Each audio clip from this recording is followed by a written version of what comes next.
What is up, everyone? Pittsburgh White Shorts coming at you with something a little bit different this time. We're going to do some VOD review, some game commentary from some of the footage that we capture at our locals, which happens every Tuesday at around 7 EST. We go live, and we just kind of like point the camera at our locals, and if something cool happens, we decided that we do something like this, that we get like a meta-relevant matchup or something like that.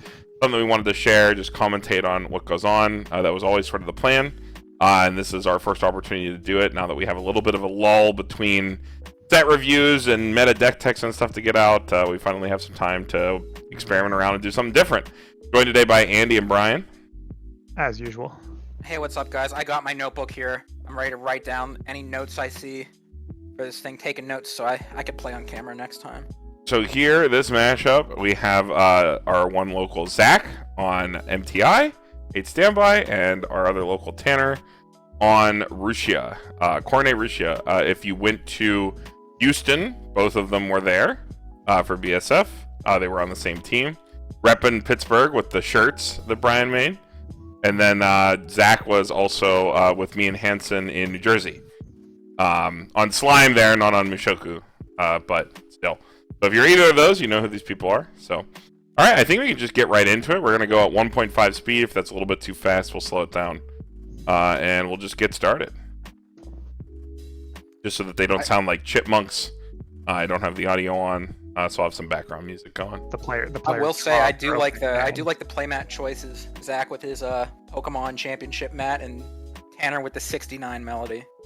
Good mulligan from Zach here. Really good opener. I believe he opened multiple Arises if I saw, and he was able to ditch one, which means that he can play into his standby on his first level 0 turn. Yeah, I got one Aris in waiting room. But he does not clock red, so he is not able to do that this turn.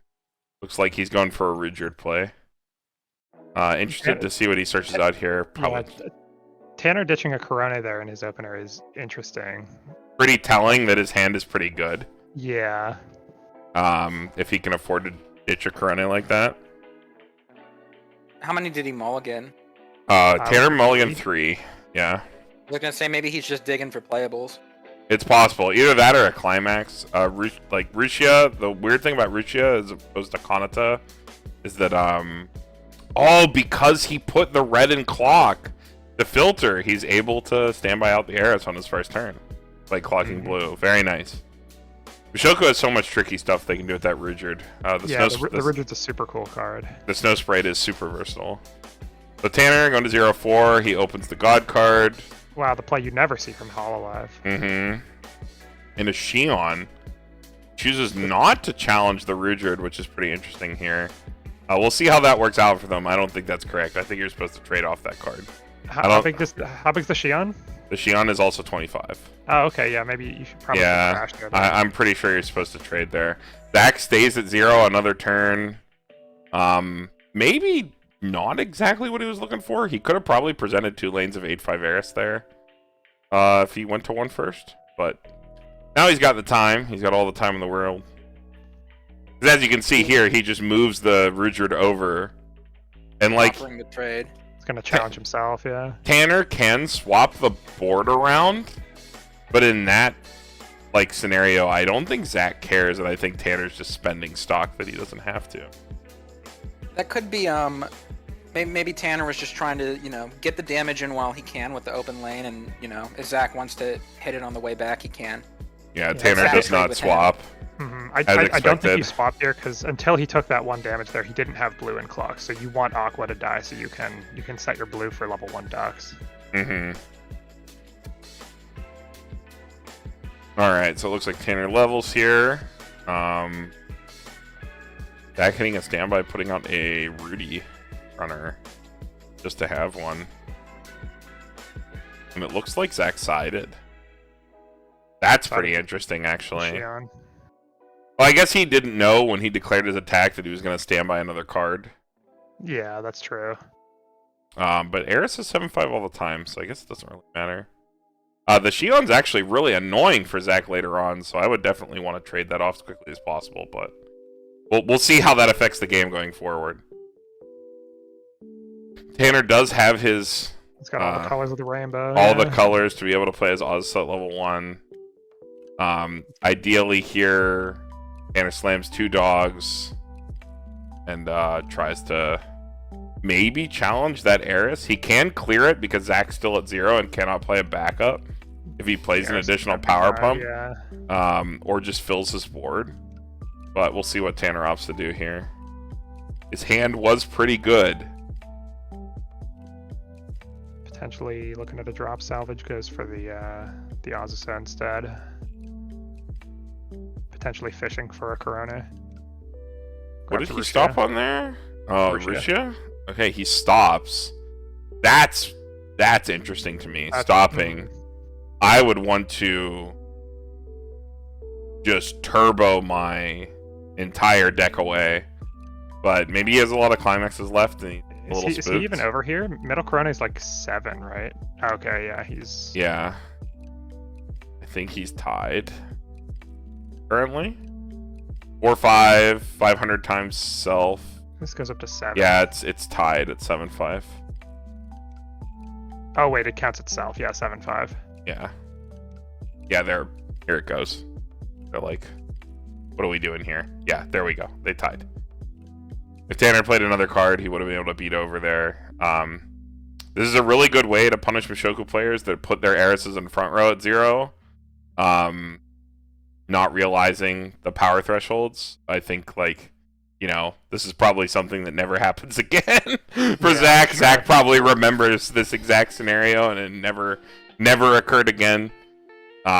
Just be like, oh, okay, he tied me at 0. That's not happening anymore.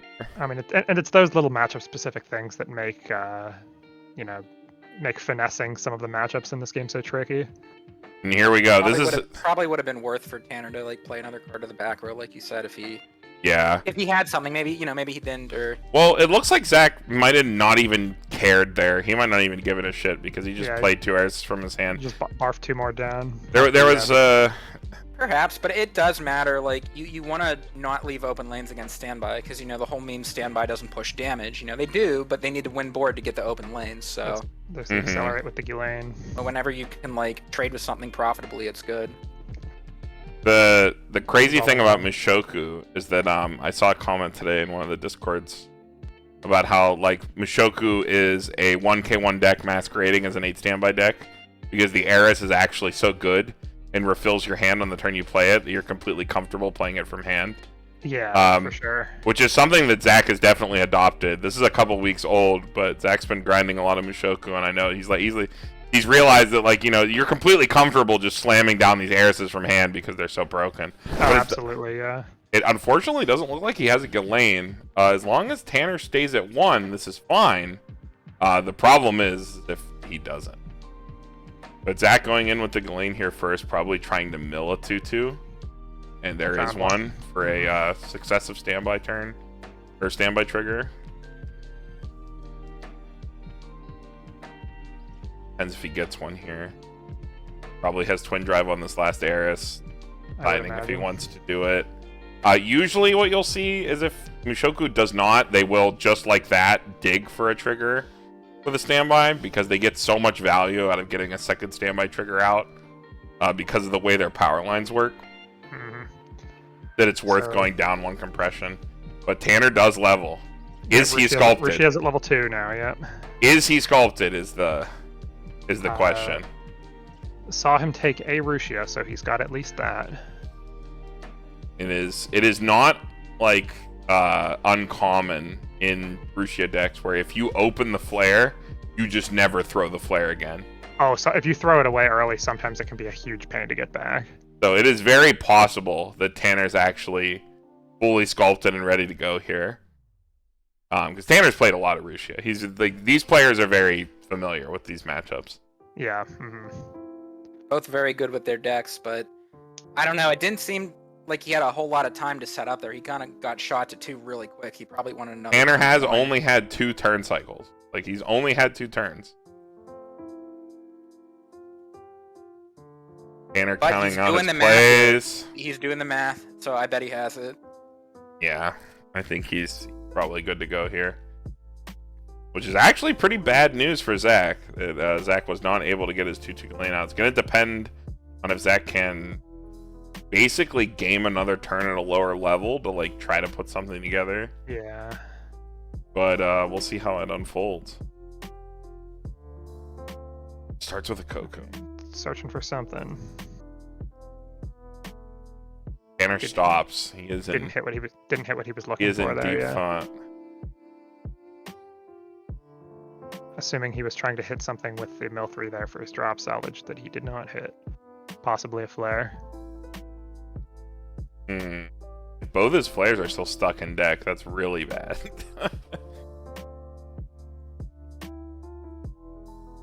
Oh, Tanner is he's thinking. must not be an easy decision here. Okay, maybe he grabs another Ozisa here. Oh, I was right. Yeah. Okay, so he's trying to mill out. He just ditched a flare, didn't he? With the drop. No, he paid out a flare. Oh, he paid it out. I believe. Either paid out or ditched it. I think he did. Like you said though, that the other flare might still be in his deck, so maybe he wants the Ozisa to like try to dig it out. I can't remember if he triggered it or paid it. Next deck. Picks up an Ozisa. And I'm pretty sure there's a second Rushia in his waiting room. I don't think he's looking for Rushia. Yeah, discards.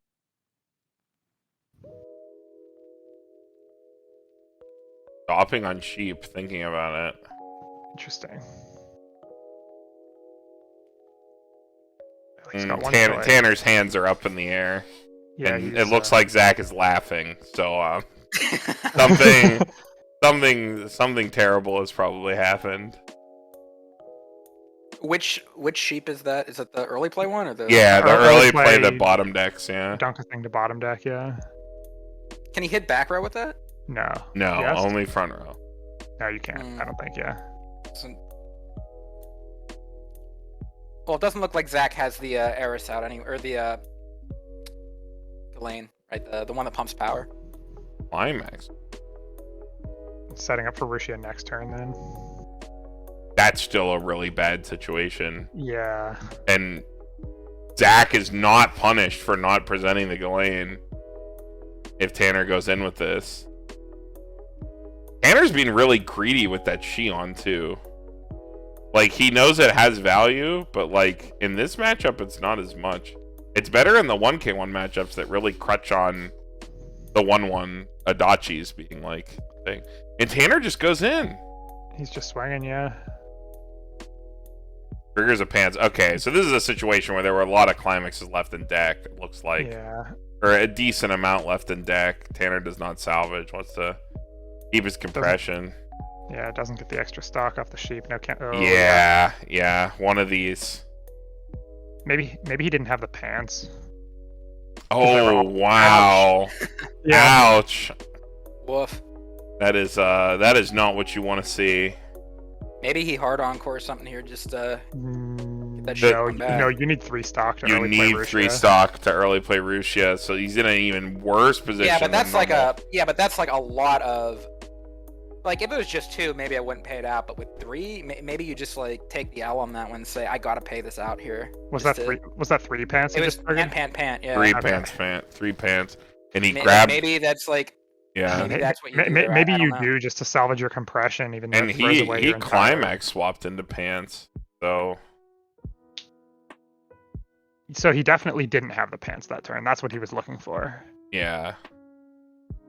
But even if he didn't have the pants, if he was able to play down the Rushia's very big, like, and pretty difficult for Mushoku to deal with without slamming down the Alice early play.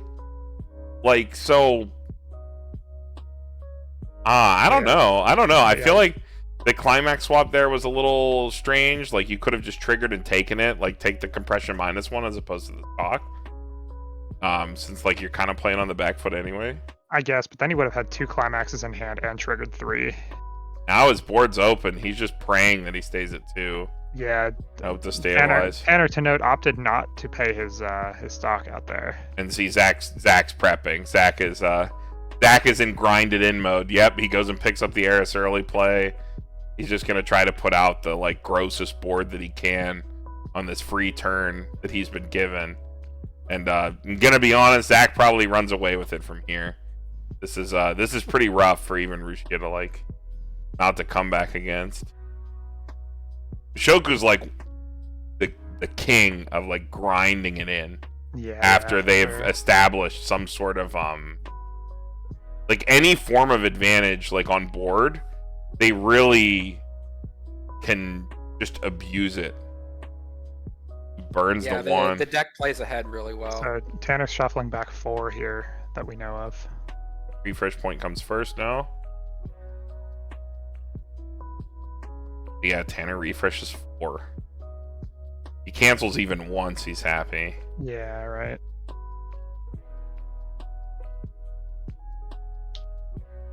Wonder what else Zach's trying to do. Just Probably goes. nothing. There's 3. Tanner cancels. Gotta cancel. Tanner goes right for 3. Better than nothing, I guess. But yeah, when you're as Rushia being shot to 3 with no Rushias on board does not feel good. No, not at all. So wait, was that 3 turns? Yeah. Maybe 4. Tanner's had 3 turns. That was 3 turns. This is his 4th turn, yeah. Wow. Sometimes Weiss really do be like that, huh? Sometimes you Weiss, sometimes you Schwartz. That's what it is. Clock's the 2-1 anti-change counter. Which I don't know. That I guess he's in dire straits. But yeah. I feel like when you're in these scenarios where like my opponent probably stays at 2, my opponent probably cancels, that's like a money counter in my hand. Yeah, you hold anything that can like yeah. I don't know. That's like a lot of resources for an anti-change, though, right? Like, it is, but it's one of your. Maybe he just needs to cross his fingers that he cancels. Maybe it is, but it's his like only out. Yeah. Oh wow. Okay, so he gets another Rushia. Even if he could like pseudo cancel a damage with a money counter in that sense, right? He might be like dead on resources and whatever, right? He might be in a losing position there. So you summon Marine here with the Rushia combo, right? You do double Marine. If you double Marine. If you have 2 of them in your grave, you probably try to summon one to the back row.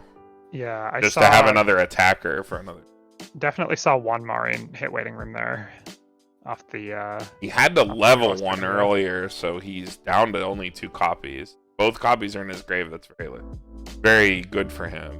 Maybe he's looking for the second one. Oh, there's a Does climax. hit. It's down to 2 climaxes in deck now that we know of. We'll see what Tanner does. He's going to be able to answer the board. If he can get 2 Marines down, he's going to be able to go to 3-1. Not a good situation to be in, but not a bad one. Oh no, is Tanner opting to shuffle back? Is he? Oh, he's just gone. Oh no, he is. Okay, so like this is a valid strategy. If you're gonna try to play to your outs, right? Where like my out is that just like I sack all this damage, and I live and I get back into the game, like I live with tap. If that's what he's trying to do, yeah. Like he's trying. Shuffle back 8 and hope you stick the. Here's the problem. To win the game. Here's the problem with these lines. The problem with these lines against Mishoku is that they do not really work because Ghislaine is anti-backup, anti-event. That's true. Mm. So you Zach can't. doesn't have a whole lot of stock right now to work with. So No. even if Tanner shoots him to 3, Zach only has 4 stock right now. You don't need a sculpted ton for his level 3s. Yeah, He does summon the bomb. We watched Zach take a Ghislaine finisher earlier off of one of his Eris combos, so he definitely has at least 1. I don't think I saw it. Like Mishoku can sculpt pretty early for those. Yeah. Because they're playing a lot more on the board. So Zach reading this Rushia. The Tanner plays as a spicy tech. Not many decks play this card. This card is a block bomb for any level, and then the card refunds stock dies. It's kind of like the Kuro bomb from Prilia. If you played JP, like a level 3 bomb.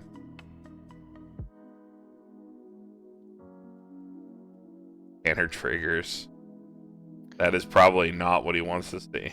No, he is down to 1 climax in deck probably now. Zach does eat it. Block bomb. It's a 2-6. Rushia swing for 3 and 3 here needs a trigger on both lanes. Yeah. There's the One. first. Oh no. Oh no. There's no way. There's no fun. Is that how is that how this happens? There's no way. There's no way. Okay, Zach thins a card. He's got so many climaxes in that deck. Yeah. I think he's alive. Yeah. There's absolutely no way that it happened.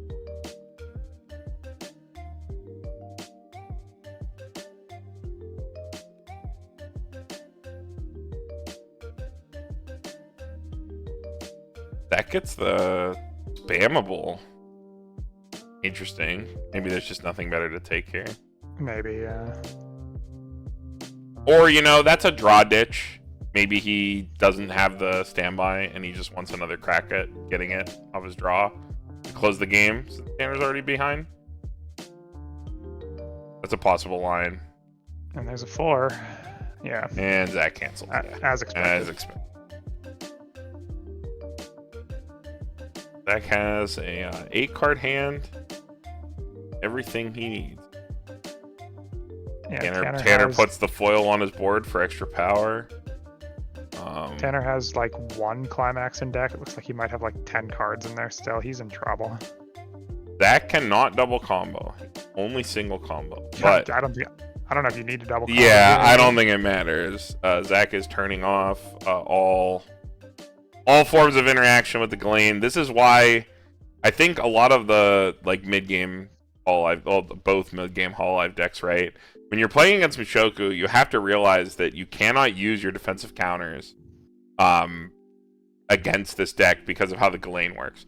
Even at 2, if they have one of them on the board, they only need one to effectively shut down your ability to like profitably use your defensive counter. Yeah, tap comfortably, yeah. So like you really have to keep that in mind as you're playing. All right, well, dead to refresh here, looks like. So yeah, Tanner has to cancel 4 times or 3 times. Tanner has 1 climax in his deck and is dead to refresh. So yeah, he just dies here. Okay, so we saw a game where Rushia had 1 turn at each level, and because they had 1 turn at each level and they whiffed 1 piece, the game went really poorly for them. Rushia seems like one of those decks where like you have to get multiple turns with your combo to really like grind it in, and if you get shot from 2 to 3 like that quick and can't get the double Rushia turn at level 2, seems like the deck can maybe fall apart. Yeah, because you don't have a real you don't have a true finisher. You don't have a real finisher that can push damage. You want to grind out a couple turns and try to get as much value off the Rushia board as possible. Yeah. And like again, Tanner did the right thing here, where he's like, we said, okay, he plays down the Azusa the turn before, right over here, and I have my mouse on the screen, so they can see here. So like the Azusa came down, he only checked 2, because at that point, he's only out 3 climaxes, right? There's no way for Tanner to know that in the bottom 4 cards of his deck, there are 3 pants. Yeah. And this is like just one of those unfortunate games where you make the right play, where if you're on first deck and you're eating this damage, and you're like, okay, I'm gonna go to 2 on first deck, but like now my first deck is quote-unquote compressed. It's not wrong to take the lines that Tanner's doing to play on that. The problem was, because they were pants, he had no way to get into his combo, and either didn't have the flare. And I actually want to see here, when he played down the Coco, did he ditch the flare? Because he clocks, he mills 3, and now he's thinking about effect. And I want to see, I'm pretty sure he pays out the flare. Okay, I thought he ditched it, but we can see for sure. We'll see right here if he does or not. But either way, I think that in this situation, if you have the Rushia, you played on the Rushia to just contest board as opposed to. Yeah, we also don't see a brainstorm here, so we don't know how much he's really missing. Yeah, he ditches it. He ditches it. Is that what happened? Yeah, he ditches it. So he's either missing. He's missing the Noel, possibly. He's definitely missing a pants, and he might be missing the brainstorm too. We saw the Rushia come in earlier, though. But what did he search? This is the important part here. What does he search off the dog? Yeah, they compare powers. They give the ability. He swings in with Corona here, reversing the Rudy. 3. That cancels. Gets 2 searches. Searches. Oh, he has the Noel. Okay. Okay, he has the brainstorm too. Yeah, so he's just missing the pants at that point. Yeah, you just go for Rushia even without the climax. So yeah, okay. So this is like advice, I guess, or like, you know, words of warning or something to do. What do you do when you don't have a piece? Well, if that piece is the climax, right?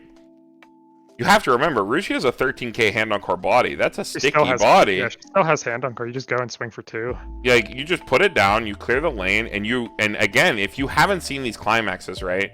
Because Tanner opts to, was it Brainstorm or Azasa here?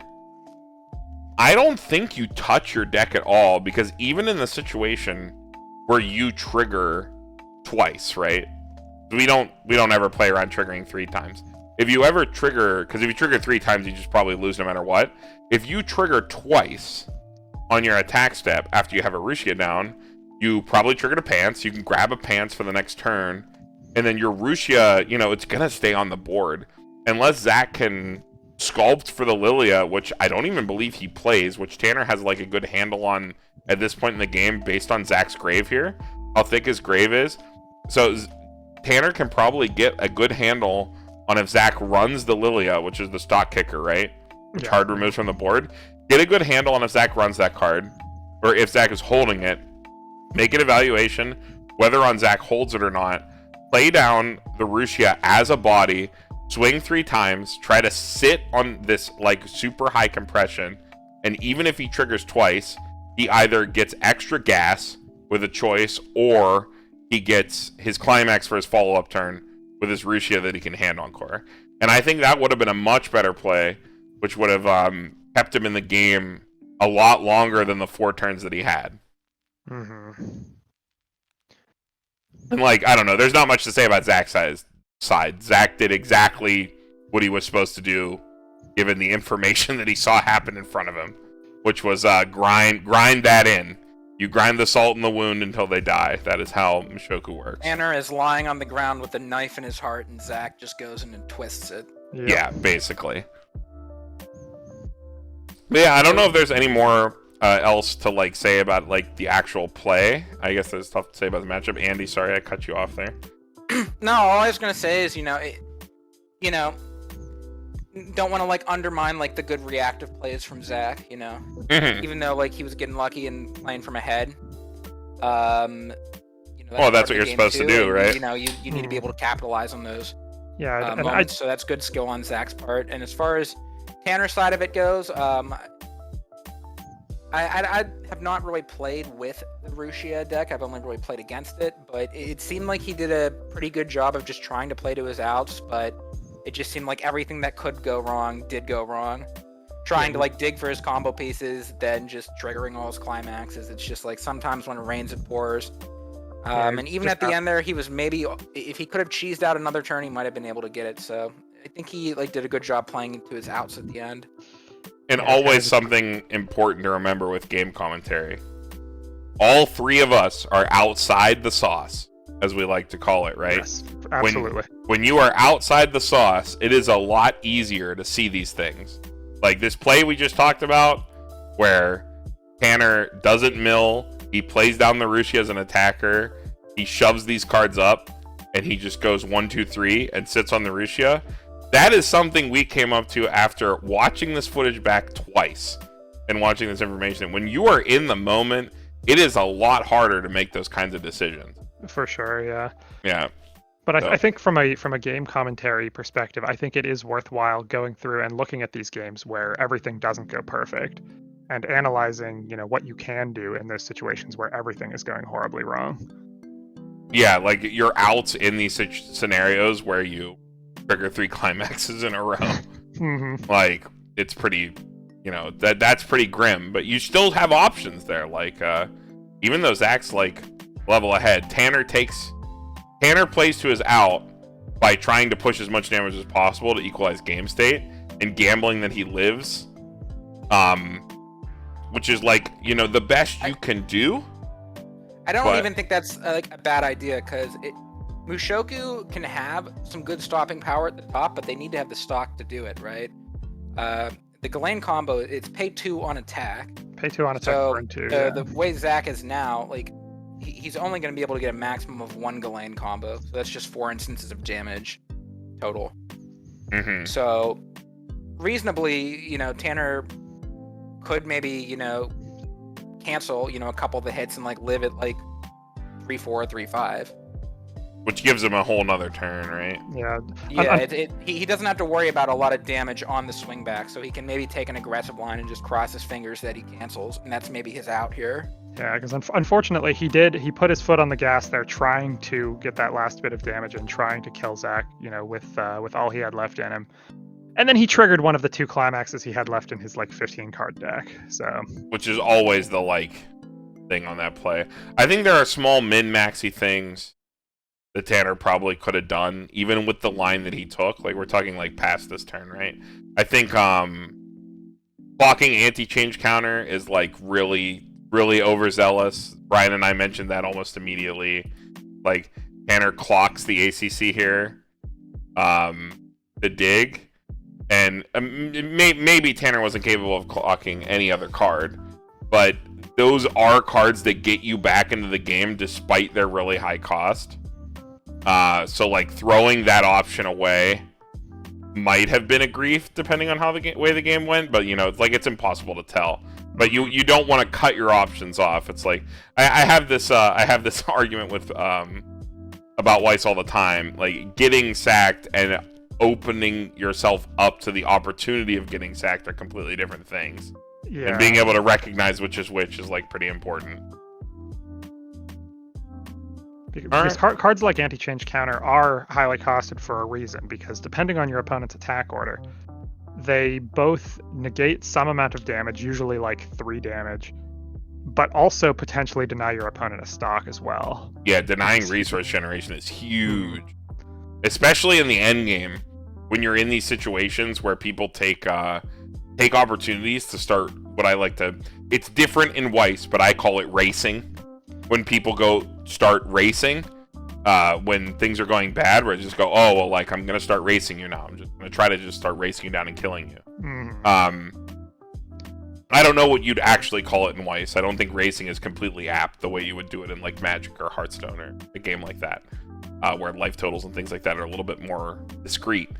But there are definitely those situations, especially with Rushia, where you make that call where it's instead of playing for board, I'm going to shuffle back and I'm going to start racing you because you had something bad happen.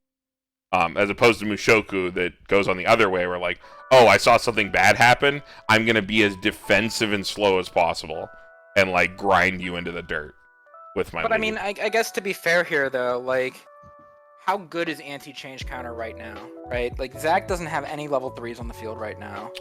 It depends how Tanner takes this turn. Even be anti-change, right? But if he's going into the turn knowing that I'm just going to tramp on the gas with these Rushias, then he's probably assuming he's knocking Zach to 3, and then the anti-change doesn't work anymore. Then the anti-change isn't working, yeah. It's maximizing what he can do with the cards he has at the moment, maximizing, if he doesn't have a good line to go for the long grindy play, then the best line he has maybe is just try to take push it fast and get there. Push as much as you got, yeah. But yeah, as a minor correction, that the furthest Eris there is a level 3. It's an early play. Yeah. Oh, okay. Yeah. So he could have held up anti-change counter, but he was definitely in a little. But bit it looks like he's there. only going for 2 lanes of this here, and he might not even be able to get. Yeah, well, he I guess only he's trading shuffles with it with 4. the clock kick. Yeah. But Zach can play around the anti-change counter as well, just by swinging in the open lane. And if he goes to 3, the anti-change doesn't do anything. no counter does anything against Mushoku, which again is always a weird thing to evaluate when you're in these matchups where it's like, I'm behind. My normal way back into this game would be a defensive counter for like some sort of blowout to take advantage of what my opponent is doing, but Ghislaine stops me from doing that because she's anti-backup and anti-event.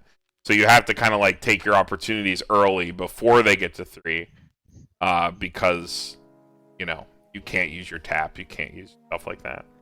Yeah, and I don't think Tanner had the resources to probably not early, just because he had so few turns. Yeah, when you only have 4 turns, there's not much that can be done. So, any other thoughts on the game?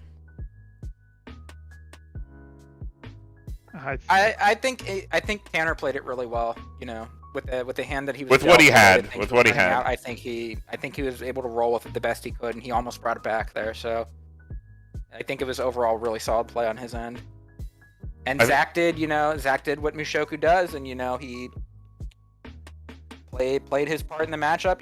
They're both there to win, and Zach took the plays that would win him the game. So I think both players played well. Yeah, he did everything he could, and just Scott Weist happens sometimes. For me, I think the only thing that could have happened differently was like just a little bit more conservative on that first level 2 turn and playing Rushia as a body. But I don't think playing Rushia as a body without the combo is like very obvious and like a very normal play. That's like a super edge case thing that can possibly happen. Mm-hmm. But just remembering that like you are a big board card, like sometimes can be enough, especially against standby. I mean, like, does Danmachi really do anything other than kill your board? So sometimes just killing board against standby can be good enough if there's something to walk away from. So sometimes those lines are a little bit better, something to take from that. But other than that, I think it was well played. With the option that Tanner took, he took it as far as he could. Mm-hmm. So that's all you can hope to ask for. Yep. In the future, we want to do more of these. We obviously stream a lot again on Tuesdays, 7 p.m. EST. When we have games happen in like relevant matchups, of course, it's locals, people bring whatever they want.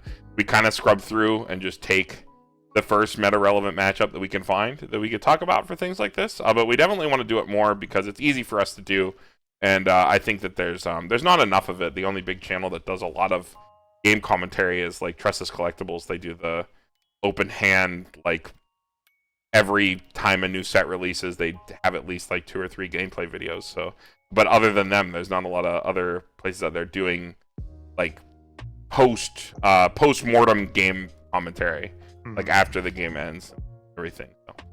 So, we definitely want to keep doing this in the future when we have time. But they never let us rest. They always give us more set reviews. Yeah, every 3 months we get a new batch of set reviews to do. So for AOT, no rest for us. Yeah, AOT's coming. For AOT, we are going to the regional that is that weekend. So it might be delayed depending on when it gets put on the official database. We have no control over that. But if it does go to the database, we want to do a live stream, similar to how to do it for Mob, to just like run through it on that night, run through the whole thing, because we know people love that, and we just want to do that again. So watch out for that. That's going to be completely dependent on that week. We have no way of knowing.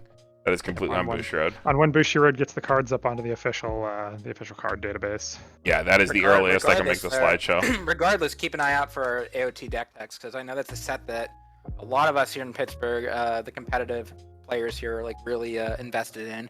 I know me and Zach, it was like our main tournament deck for a long time. Carmen owns I also have AOT as well. So like, it definitely keep an eye out for those deck techs, and like from the spoilers we've saw so far, I think kind of all of us are like leaning in a different direction in the set too. So it'll be cool to see like compare the different builds and everything. Yeah, with the massive card pool that AOT has right now, and the differing traits between some of the old stuff and some of the new stuff, there's definitely some interesting and different deck ideas floating around right now that I look forward to seeing what everybody comes up with. Yeah, there's definitely some cool stuff there. Yeah, my market watch tip is pick up your Forest of Giant Trees events. Agreed. Yeah, I think you can, because all that blue stuff is Titan and Eldian. So It's use it's a that real with it. yeah, it's a real shame the level 1 Reiner combo is not Titan trait, or it would be so good. Yeah. Anyway, also, as far as deck techs go, keep a lookout in the next couple weeks. We're going to be doing a deep dive on Tokyo Revengers, looking at a bunch of the different decks for that set. I know we've already talked a lot about like the 6 stock soul deck that's been kind of turning up lately, Split soul, yeah.